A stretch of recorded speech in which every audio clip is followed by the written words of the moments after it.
যাত্রাবাড়ী থানায় হত্যা মামলার আসামি হলেন কন্টেন্ট ক্রিয়েটর তৌহিদ আফ্রিদি। এই হত্যা মামলায় 11 নম্বর আসামি হিসেবে অভিযুক্ত করা হয়েছে তাকে। এই তথ্য নিশ্চিত করেছেন যাত্রাবাড়ী থানার ভারপ্রাপ্ত কর্মকর্তা মোহাম্মদ মাইনুল ইসলাম। বাদী মোহাম্মদ জয়নুল আবেদিনের করা হত্যার অভিযোগে এই মামলায় প্রধান আসামি করা হয়েছে শেখ হাসিনাকে। আসামির তালিকায় 2 নম্বরে রয়েছেন ওবায়দুল কাদের এবং 3 নম্বরে আব্দুল্লাহ আল মামুন। তালিকায় রয়েছে তৌহিদ উদ্দিন আফ্রিদির বাবার নামও।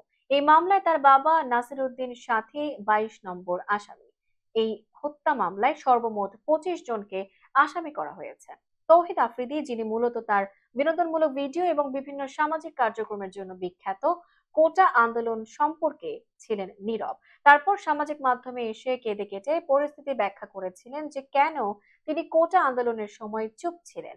এর ঠিক পরপর সঙ্গীত শিল্পী তাশরিফ খান, আর এস ফাহিম সহ বিভিন্ন কন্টেন্ট ক্রিয়েটর তৌহিদ আফ্রিদিকে নিয়ে ভয়াবহ তথ্য সামনে আনেন। কোটা আন্দোলনের সময় যাতে সরকারের পক্ষ হয়ে ব্লগাররা কন্টেন্ট তৈরি করেন, সেজন্য একটি চক্রের সাথে জড়িত ছিল তৌহিদ আফ্রিদি।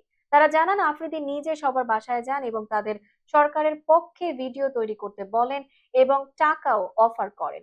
এত সব ভয়ঙ্কর অভিযোগের পর একরকম লুকিয়ে ছিলেন তৌহিদ আফ্রিদি, কিন্তু বন্যা পরিস্থিতিতে তিনি আবারও সামনে আসেন এবং বন্যার্তদের সাহায্যের জন্য এগিয়ে আসার ইচ্ছা ব্যক্ত করেন।